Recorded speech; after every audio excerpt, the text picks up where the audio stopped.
sebelumnya dia yang menjabat sebagai ketua divisi advokasi, karena memang kami ada periode baru. Kemudian tergantilah digantikan dengan aktif lagi. Kalau untuk pengalaman soal advokasi dan sebagainya mulai Kak Mulin. Zamannya Muhammad Muslim, untuk lebih akrab bisa dipanggil Kak Mulin. Kalau kami itu sebenarnya ingin nanya ini nanya untuk proses advokasi, terus kegiatan apa sih advokasi apa yang pernah dilakukan sama ALG Palembang? Mulai? Oh, dari mana ya? Dari Unsri, dari visi Unsri, dari jurusan administrasi publik Pak. Advokasi pasti ada beberapa macam tahap yang pasti kami lakukan untuk mengadvokasi teman-teman dari laporan dari jurnalistik dari kita. Tahap pertama si korban atau wartawan itu dia harus mengajukan laporan ini secara tertulis sama kita. Pertama laporan. Nah, setelah mendapat laporan itu bakal kita proses. Nah, proses yang dilakukan haji ini tahapannya panjang. Pertama, kami pelajari dulu kasusnya. Kedua, kami bakal lakukan verifikasi ke lapangan dengan cari tahu sama saksi-saksi yang ada di lapangan. Terus selanjutnya juga kami juga mempelajari karakteristik pelapor, karena kadang ada juga jurnalis ini kadang membuat sebuah laporan itu kadang ada kebutuhan yang di luar daripada dilarang daripada kebijakan daripada undang-undang jurnalistik. Misalnya memang itu buat laporan itu memang untuk menyudutkan oknum A, tapi tidak mengkonfirmasi, dan sekedar berberita yang menyudutkan, tidak berimbang. Misalnya ada pro dan kontra, dia buat beritanya kontranya banyak, tapi yang dari segi pro-nya itu dia tidak buat. Tapi berita itu berdasarkan jurnalistik itu berita tidak berimbang.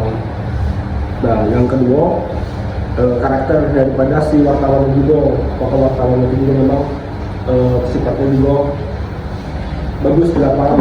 Kan ada wartawan juga yang memang dia kalau dia di juru media yang jelas, karena dia bersifat kan kayak polisi lah, ada polisi nakal kan, ada polisi yang menggunakan jabatan supaya polisi itu memeras kan.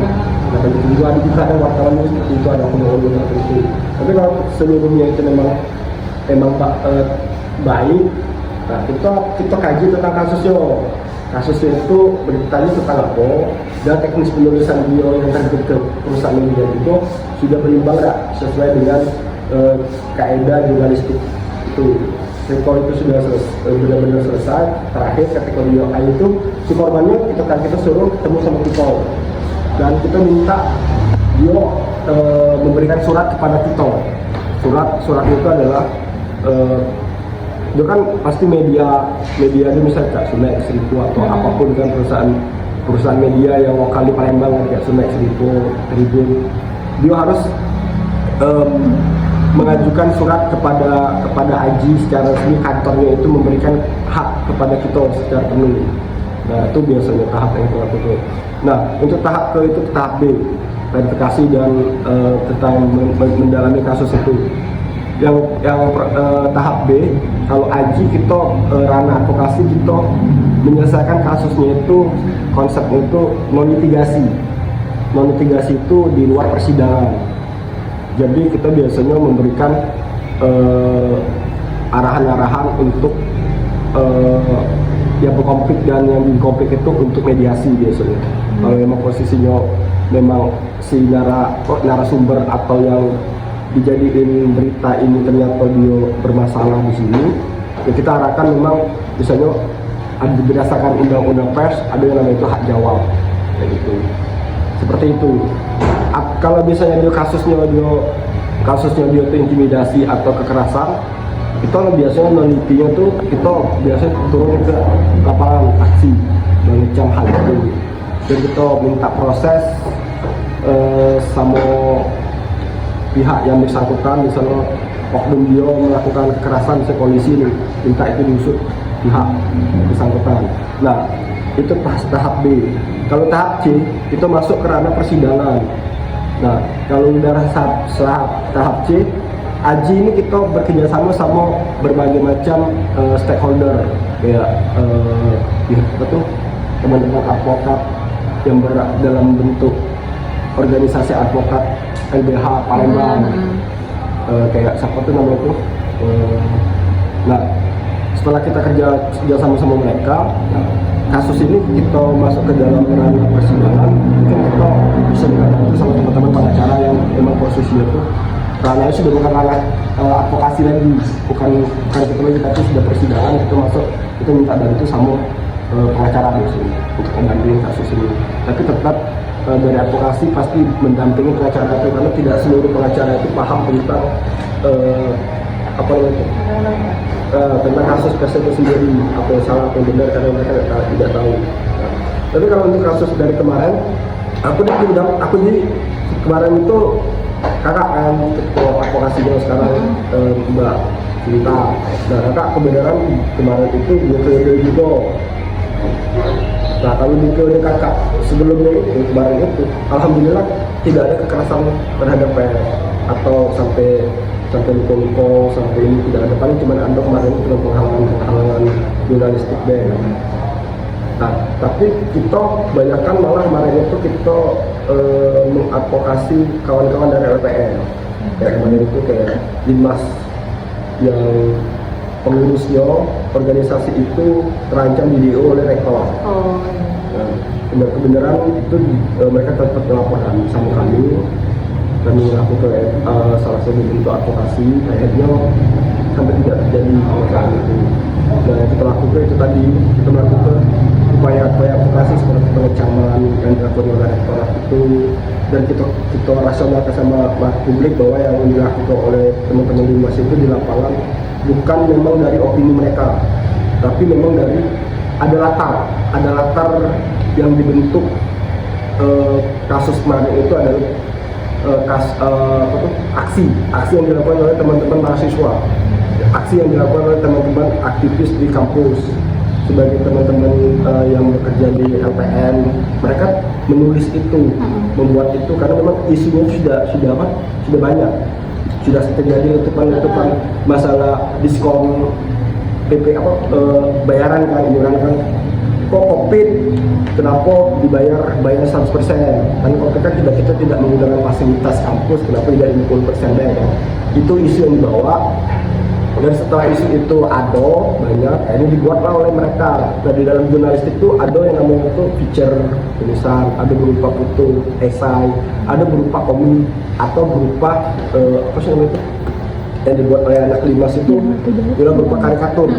Dibuat oleh karikatur rektorat mandi di Dektap, terus airnya itu berupa uang. Nah, itu menceritakan tentang duit tadi itu kan, tidak menggunakan biaya listrik, tidak menggunakan fasilitas kampus. Akhirnya si rektorat itu digambarkan banyak untung. Nah, itu dibuat oleh karikatur itu bukan dibuat oleh si Limas itu adalah produk jurnalistik. Kalau di jurnalistik ada karikatur itu melakukan itu karena kita nilai pada saat itu bukan karena opini dari LPM Limas itu, kecuali kalau kasus itu belum up atau belum terjadi lama, tiba-tiba dibuat kayak gitu, itu memang mencederai rektor. Tapi kan konteksnya itu kan mereka si teman-teman Limas juga tidak menyebutkan nama, tapi itu menceritakan tentang pemimpin kampusnya, rektor. Bisa bayar siapa bayar kan, tidak terlalu rektorat itu terlalu emosional kan. Nah, itu yang kita ini bilang. Alhamdulillah itu lancar. Terus ada lagi terjadi juga kasus di LPM Ukwa di WIN, terkait ada kasus yang ter-up di publik. Akhirnya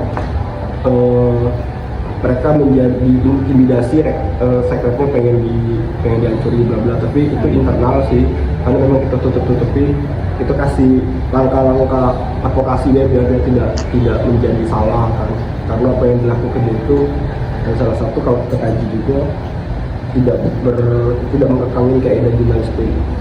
Nah, kalau untuk gambaran secara jelas, kalau tahun kemarin kami banyak mengadvokasi teman-teman LPM. Tapi kalau tahun kemarin itu banyak kasus besar, intimidasi, kita turun ke lapangan, aksi. Terus kasus Sindo itu PHK terbesar di Indonesia sejarahnya itu. Jadi seluruh orang Sindo di Indonesia itu PHK, termasuk Sindo yang di Palembang. Alhamdulillah teman-teman AJI se-Indonesia itu pada saat kasus itu kalah. Alhamdulillah kalah. Tapi yang menang AJI Palembang. Yang menang. Nah, itu kasus yang besar. Nah, alhamdulillah sampai sekarang kalau kita dari advokasi itu belum, kalau Sinta kan baru masuk ke periode ini, alhamdulillah sampai sekarang belum ada laporan. Tapi lebih untuk program ke depan, advokasi AJI ke depan, pokoknya langsung tanya Mbak Sinta. Tapi kalau kakak menggambarkan tentang kemarin, nggak mau di zaman kakak gambaran advokasi itu seperti itu. Nah, terus yang selanjutnya, kalau kita sih sekarang ini isu terbesarnya paling tentang undang-undang yang sudah baru yang sudah disahkan itu, karena berapa 10 item yang kita nilai undang-undang itu bakal menjadikan wartawan ini pelaku tuh korban kriminalisasi. Karena di dalam situ berita itu bisa dijadikan alat untuk korbannya itu melapor. Sedangkan di dalam undang-undang pers sendiri, produk jurnalistik itu sah secara hukum dan tidak boleh dilaporkan. Wartawan jadi saksi baik, wartawan itu berhak untuk menolak berdasarkan undang-undang pers. Terbitnya undang-undang yang baru ini itu sama saja mengangkangi undang-undang pers itu dewek. Cuma ada undang-undang pers, kenapa produk jurnalistik itu bisa dilaporkan? Itu pertama. Yang kedua, produk jurnalistik itu kan adalah karya jurnalistik berdasarkan konten yang memang jelas, narasumbernya jelas, kejadiannya pasti ada, bukan yang membuat-buat, bukan produk netizen yang dipost oleh admin, kayak gitu kan. Jadi ketika undang-undang itu disahkan sama baik kayak bukan mengangkat undang-undang pers baik, tapi mencederai karya jurnalistik budaya. Nah, seperti apa wartawan atau jurnalistik itu bisa menjadi korban kriminalisasi? Karena si wong yang ngerasa dirugikan itu dia bisa melapor ke produk jurnalistiknya baik itu koran atau online ke SPK, kantor polisi. Jadi jatuhnya akhirnya akan ada produk baru yang namanya delik pers. Nah, ini yang kita yang disuarakan oleh AJI Indonesia bahwa undang-undang itu bakal menimbulkan adanya delik pers. Delik pers itu produk jurnalistik sebuah wartawan itu ketika menyinggung oknum, dia bakal bisa melaporkan ke polisi. Nah, itu yang memang posisi itu terjadinya dalam bentuk kemunduran zaman di era Soeharto itu kemunduran di era sekarang. Itu yang menyebabkan pembukaan pers, pembukaan pers, penculikan, tentang polisi, kriminalisasi. Wartawan jadi kayak teroris, wartawan kayak jadi kriminal, pelaku kriminal. Karena yang dilakukan itu adalah kerja mulia. Wartawan itu kan memberikan kabar kepada masyarakat tentang informasi sebenarnya. Apalagi sekarang wartawan ini adalah berperang terhadap hoax di medsos, konten-konten yang tidak berfaedah, yang membuat negara Indonesia ini jadi rusuh. Pembenarannya mereka membaca di online, di koran, di media. Artinya kontrol sosial kita ini lebih susah sekarang. Tapi dengan adanya itu kita menjadi orang yang bertindak itu susah. Mungkin juga yang kita coba. Yang ini Mbak, jadi izin bertanya, berarti kalau dari sejauh yang Rizka tangkap, berarti proses advokasi yang dilakukan oleh AJI selama ini lebih ke ini ya, untuk membela hak-hak dari pers yang memang mereka ngadu saya itu ya Mbak. Ini bisa ditangkap ya bahwa dari Kak Mulin sendiri sudah menjelaskan bahwa memang Aji sendiri bukan hanya memberikan perlindungan pada jurnalis yang memang sudah terdata di perusahaan media, tapi juga LPM, LPM. Ya, lembaga pers. Jadi kami juga memberikan advokasi di situ. Nah, dan untuk selama ini sejauh ini kami memang bergerak itu berdasarkan laporan dari teman-teman yang mungkin merasa haknya itu terintimidasi atau lain sebagainya. Tapi memang untuk tahun-tahun sebelumnya itu masih dilakukan secara manual. Ini sebagai informasi bahwa untuk di periode ini di Palembang ini meluncurkan fitur atau Paper kami itu mau ke sini, biar kedengaran suara lu. Salah satu yang kami angkat saat ini kan kita tidak usah jauh-jauh. Ini Lebaran. Lebaran itu apa sih yang kita sebagai kami sebagai karyawan itu yang tentunya yang jadi peran itu PHR. Sedangkan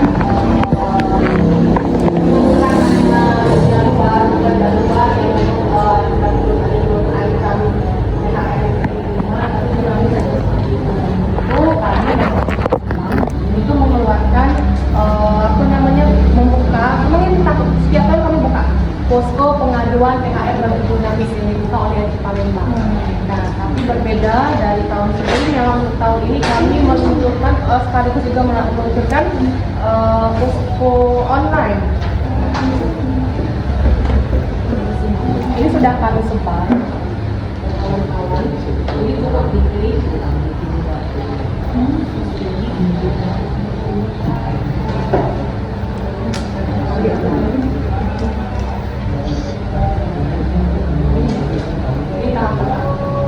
Jadi teman-teman sesama jurnalis yang mereka merasa tidak dipenuhi haknya untuk menerima THR, ini bisa melapor ke sini. Tapi alhamdulillah sejauh ini kita bisa bilang alhamdulillah ya, karena belum ada yang melapor.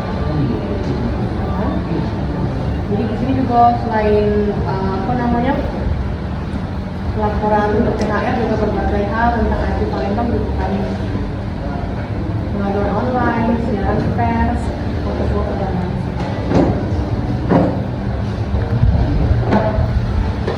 Tapi memang ada inti dari omongan Kak Mulin itu memang pembelaan advokasi kawan-kawan jurnalis bukan berarti nyesal. Jurnalis A melapor, dia merasa bahwa dia diintimidasi oleh satu pihak, kemudian melaporlah dia dengan kami. Tidak serta-merta langsung, karena wartawan yang membela jadi harus langsung kami bela. Tidak, kami di sini kan independen.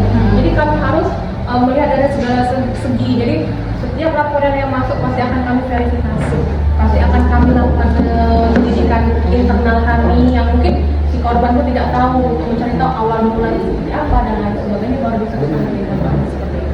Kalau memang itu masalahnya ke perusahaan, ya kita langsung ke perusahaan. Kalau memang itu masalahnya sudah bentuk kekerasan, kita bisa langsung ke kepolisian dan lain sebagainya. Kalau misalnya kan biasanya kalau misalnya kita ada proses advokasi itu kadang ada hambatannya. Nah, kalau dari beberapa proses advokasi yang sudah pernah dilakukan, hambatan-hambatan apa Mbak yang paling sering terjadi, yang paling sering? Itu tergantung masalahnya masing-masing. Karena kan tidak semua masalah itu sama. Kan kayak proses hukum kan, ketika kita mau hukum bela, ketika menghadapi proses hukum pencurian, prosesnya kayak ini, pembunuhan kayak ini, segala macam. Itu kan sama juga kayak jurnalis. Kita yang konkret adalah jurnalis yang mungkin kami kan juga advokasi ini bukan cuma masalah kalian mungkin kekerasan di lapangan, bukan. Jadi advokasi juga misalnya kan untuk kesejahteraan jurnalis. Jadi ketika itu bukan cuma untuk kekerasan, terus juga tapi juga untuk perusahaan, bahkan LPM juga. Jadi kalau misalnya ditanya apa kendalanya, mungkin itu harus lebih spesifik lagi. Di halaman pasti ada, cuma untuk spesifik permasalahan apa nih yang dihadapi. Jadi kalau misalnya untuk wartawan itu ada masalah dengan perusahaannya, ya otomatis kami menghadapi ke perusahaannya dan dengan segala macam yang pembelaan dari perusahaan dan sebagainya. Terus itu mungkin sambutannya juga ke disnaker, tidak sesuai dengan kerjaan dan lain sebagainya. Tapi kalau memang bentuknya intimidasi, penghalangan pers, lihat siapa ini, itu lihat apakah itu dari oknum pejabat atau oknum polisi atau mungkin masyarakat atau preman dan sebagainya. Itu yang harus dilihat dulu kendalanya. Tidak bisa gitu langsung oh kendalanya ini tidak bisa masalahnya apa gimana. Tapi yang jelas kendala pasti ada. Tapi kalau dari kami Aji Palembang kami sudah komitmen bahwa apapun yang ada, apapun yang terjadi, intinya kami tetap akan berdiskusi, kami kompak, kami hadapi. Tentunya dengan sesuai dengan undang-undang yang berlaku, undang-undang negara, undang-undang pers dan sebagainya, tetap kami berjalan sesuai dengan aturan yang berlaku. Lagi? Untuk ya apa namanya UU Ciptaker tadi Mbak, penasaran juga berarti dari Aji Palembang sudah ini Mbak ya, sudah menyuarakan itu.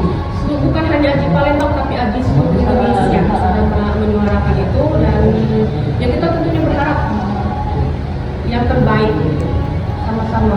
Karena lucu kalau misalnya kita apa namanya memberitakan sesuatu kemudian pihak itu tidak senang dan dia menjadikan berita kita sebagai barang bukti untuk kita dipenjarakan kan kita dipidana dengan hasil karya kita itu kayaknya lucu ya. Apalagi misalnya itu yang kita buat adalah memang fakta di lapangan, menyuarakan suara masyarakat dan lain sebagainya. Kalau itu istilahnya makan diri kita kan lucu.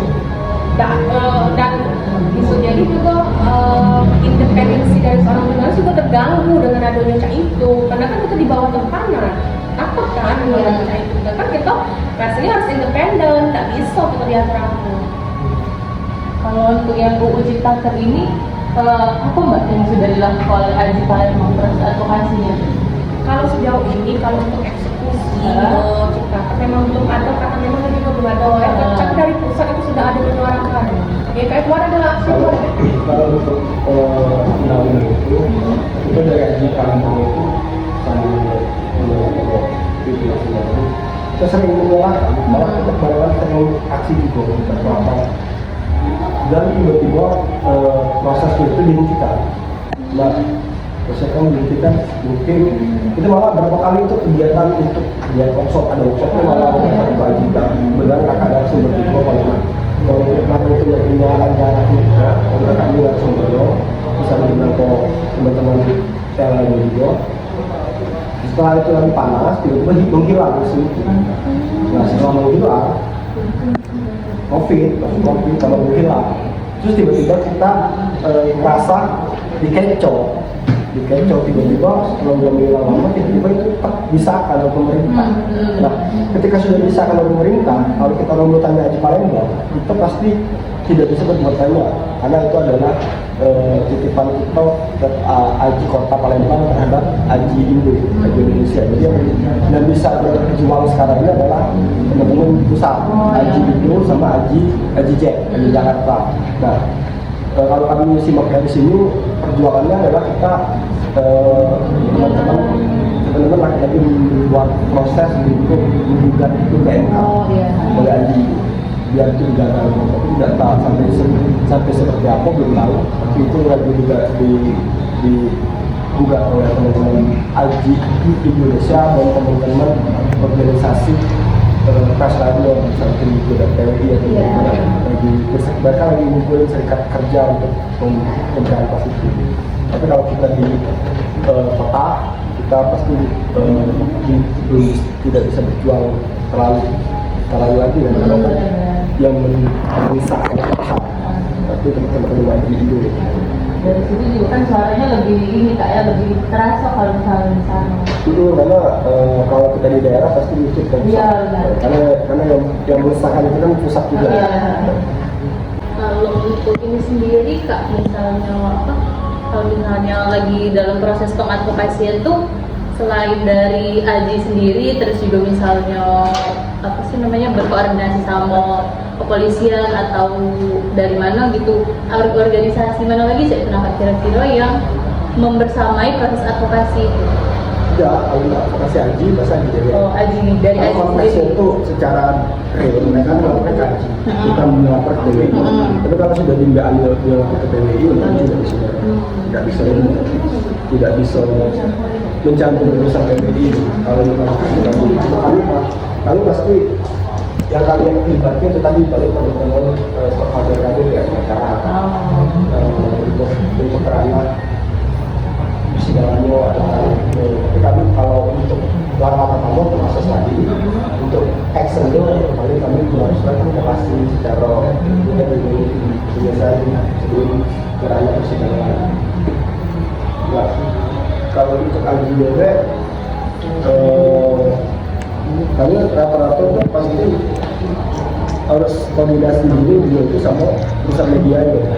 Karena yang jadi kendala kita tuh kadang ke perusahaan media ya. Kalau kita sudah waktu di zaman dulu, waktu di anggota dulu kita pernah terkendala sama perusahaan media. Ada seorang wartawan fotografer itu sebutnya inisiatifnya perusahaan media itu konflik antara warga lahan angkatan udara kan. Ya.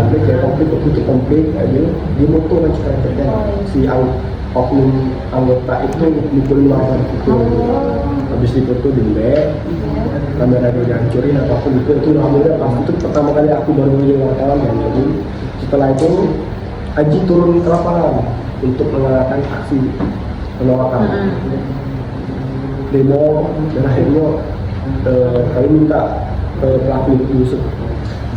Ternyata di belakang layar mereka berdamai, lanjut dari internet. Iya. Jadi kami merasa konten pelaku itu sia-sia. Oh, tapi itu yang berdamai itu dari organisasi ke organisasi saya itu tak ya? Perusahaan media. Iya, dari perusahaan ya. Mereka nemuin Bukan perusahaan media. organisasi. Mereka nemuin perusahaan medianya biar jalan ini jalan berkembang. Tapi secara tidak langsung korban itu sudah minta kami membantu untuk pasti kami sebenarnya kayak gini. Ada juga walaupun perusahaan media, walaupun korban itu tidak melapor ke kami juga bisa terus jalan. Bisa kayak gini ya. Ada wartawan dia tidak salah nih. Itu kayak gini. Kalau ada perusahaan, ada wartawan, dia diintimidasi oleh polisi atau oknum siapapun, terus dia ini masuk rumah sakit. Nah, untuk mengecek tindakan keras itu, tindakan keras terhadap wartawan. Kami mengecek kasusnya itu melanggar undang-undang pers, walaupun si korban itu tidak melapor ke kami, walaupun perusahaan media ini tidak melapor ke kami bisa terus berjalan. Kalau tidak 100% itu sudah mencederai undang-undang pers. Kenapa kami turun ke jalan? Karena ini kalau kami tidak lawan, ini akan terjadi terhadap teman-teman jurnalis di besok, tulisan atau setahunan. Nah, dari kegiatan advokasi yang telah dilakukan oleh Aji ini sendiri berdasarkan bukti atau tidak Kak? Nah, dengan adanya data-data yang bisa dipertanggungjawabkan kebenaran itu. Itu tadi pada saat mereka melapor ke kita, lapor tanpa sepengetahuan dari si pelapor ini, kita akan turun di jalan melakukan verifikasi. Verifikasi itu kasusnya seperti apa, kalau kita sudah tahu kasusnya, itu turun ke jalan, itu panggil saksi-saksi atau kita tanya saksi-saksi benar enggak kejadiannya seperti ini. Setelah itu kita pelajari juga karakter si pelapor. Karena ada oknum wartawan itu walaupun media jelas, kadang sifat itu dalam foto bahasa kami itu adalah moderat. Selain itu buat beritahu itu mengada-ada, biar sendiri, biar bahasanya mau. Tapi kalau ternyata juga ini memang sifatnya memang kayak itu, setelah itu dia gagal verifikasi. Paling laporan itu kami nyatakan tidak kami proses lagi karena catatan lagi dinilai dari sisi pelapor dan kasusnya itu memang melakukan produk jurnalistik dan kedua si pelapor itu juga tidak mencerminkan soal jurnalis, jadi kami tidak berproses. Jadi kalau mau ini setelah bergantinya gawat, setelah itu dilapor kami panggil tahap kedua, kami panggil terus kami minta dia izin sama perusahaan media karena takutnya kalau kami ambil proses itu betul perusahaan media itu marah sama kami, kenapa kalian tidak izin sama kami. Tapi kali balik dulu mereka pelapor harus minta izin dulu sama kantornya. Sekarang ibaratnya kayak dia menemui imperator minta izin, terus itu dia si kantor itu kirim surat sama kita, surat cara ini adalah teman-teman wartawan kami, ini surat tugasnya, kami minta kasus ini, kami sering Aji untuk minta dibantu, kami bantu boleh. tidak serta-merta sebagai proses.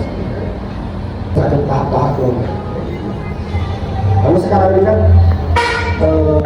wartawan itu susah ya.